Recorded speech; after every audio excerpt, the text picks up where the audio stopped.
আসসালামু আলাইকুম। কুকিং হাউজে সবাইকে স্বাগতম জানাচ্ছি আমার আজকের রেসিপি দেখার জন্য। আজ আপনাদের জন্য নিয়ে এসেছি চিকেন দিয়ে দারুণ মজাদার একটি রান্না। আর আজকে রান্না করব চিকেন মালাইকারি। এই চিকেন মালাইকারিটা খেতে এত বেশি মজার এবং টেস্টি হয় যে একবার খেলে বারবার খেতে ইচ্ছা করবে। অনুষ্ঠান বাড়িতে বা অতিথি আপ্যায়নে এভাবে চিকেন মালাইকারিটা তৈরি করে নিতে পারেন, সবাই ভীষণ পছন্দ করবে। আর এটা ঘরে থাকা মশলা দিয়েই খুব সহজে তৈরি করে নেওয়া যায়। তাহলে চলুন কিভাবে চিকেন মালাইকারি রান্না করি সেটা দেখে নেই। আমি এখানে ৮ টুকরো চিকেনের লেগ পিস এবং থাই পিস মিলিয়ে নিয়েছি। পরিমাণে যে যতটা রান্না করতে চান সেভাবেই নিয়ে নিতে হবে। মাংসটা ভালোভাবে পরিষ্কার করে ধুয়ে পানিটা ঝরিয়ে নিতে হবে। প্যানে এখন পরিমাণ মতো তেল দিয়ে দিলাম। এখন এই তেলের মধ্যে কিছুটা ঘি দিয়ে দেব। ঘিটা দিলে খুব সুন্দর একটা ফ্লেভার আসবে। ঘি বাদ দিয়েও রান্না করে নেওয়া যাবে।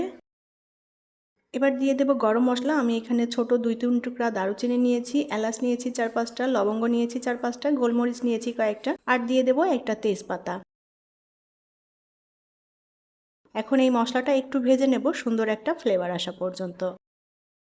মশলাটা একটু ভেজে নিয়েছি। এখন এর মধ্যে দিয়ে দেব পেঁয়াজ কুচি। আমি এখানে মিডিয়াম সাইজের ২টা পেঁয়াজ কুচি করে নিয়েছি। পেঁয়াজটাকে একটু ভেজে নেব, খুব বেশি কড়া করব না, হালকা ভেজে নেব যাতে কাঁচা গন্ধ চলে যায়। পেঁয়াজটা ভেজে নিয়েছি। এখন এর মধ্যে দিয়ে দেব পেঁয়াজ বাটা। ১.৫ টেবিল চামচ পরিমাণ নিয়েছি পেঁয়াজ বাটা। এখন এর মধ্যে দিয়ে দেব আদা এবং রসুন বাটা। ১ চা চামচ করে নিয়েছি আদা রসুন বাটাটা। এবার পেঁয়াজ রসুনটা আবার একটু ভেজে নেব কাঁচা গন্ধ চলে যাওয়া পর্যন্ত। অল্প আঁচে ভেজে নিতে হবে যেন মশলাটা পুড়ে না যায়। ভালো করে নেড়েচেড়ে মশলাটা ভেজে নিয়েছি। এখন এর মধ্যে কিছুটা দুধ দিয়ে দেব। আমি এখানে নারিকেলের দুধ ব্যবহার করছি। আজকের এই রান্নাটা সম্পূর্ণ নারিকেলের দুধ দিয়ে রান্না করব। নারিকেলের দুধ দিয়ে দিলাম এজন্য যেন মশলাটা পুড়ে না যায়। লবণ দিয়ে দেব স্বাদ মতো। হলুদের গুঁড়া ১/২ চা চামচ পরিমাণ। শুকনা মরিচের গুঁড়া দিয়ে দেব ২ চা চামচ পরিমাণ। আমি একটু ঝালঝাল করে রান্না করব, সে আন্দাজেই মরিচটা দিয়ে দিয়েছি। ধনিয়ার গুঁড়া ১ চা চামচ পরিমাণ। আর জিরার গুঁড়া দিয়ে দেব ১ চা চামচ পরিমাণ। মশলাটা ভালো করে নেড়ে কষিয়ে নেব। এই মশলাটাকে খুব ভালোভাবে কষিয়ে নিতে হবে। মশলাটা যত ভালোভাবে কষানো হবে খেতে ততটাই টেস্টি হবে এই চিকেন মালাইকারিটা। আর এখানে আমি যে মশলাগুলো ব্যবহার করেছি এগুলো রেগুলার মশলা, সবসময় আমাদের ঘরেই থাকে, তাই ঘরে থাকা মশলা দিয়েই এই চিকেন মালাইকারি রান্না করে নেওয়া যায়।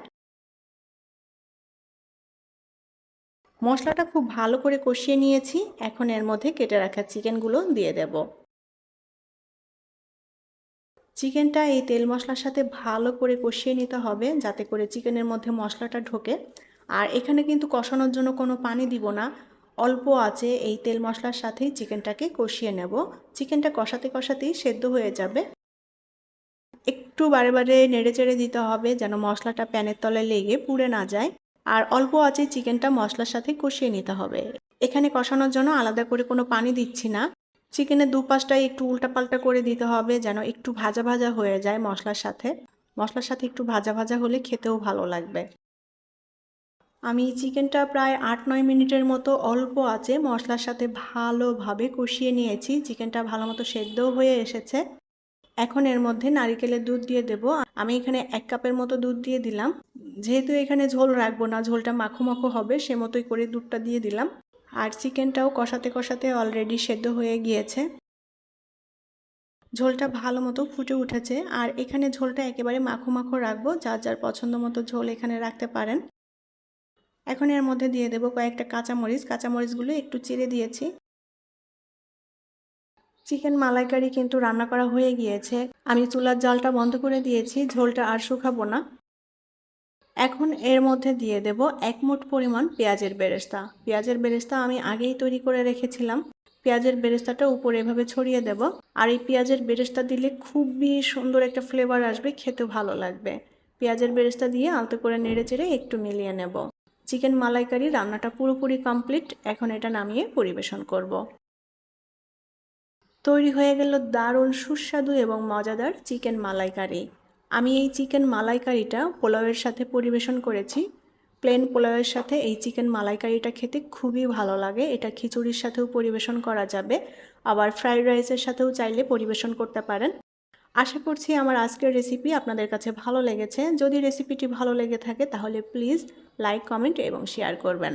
আর এইরকমই সব মজার মজার এবং নিত্য নতুন রেসিপি পেতে চ্যানেলটি সাবস্ক্রাইব করে সাথে থাকার অনুরোধ রইল।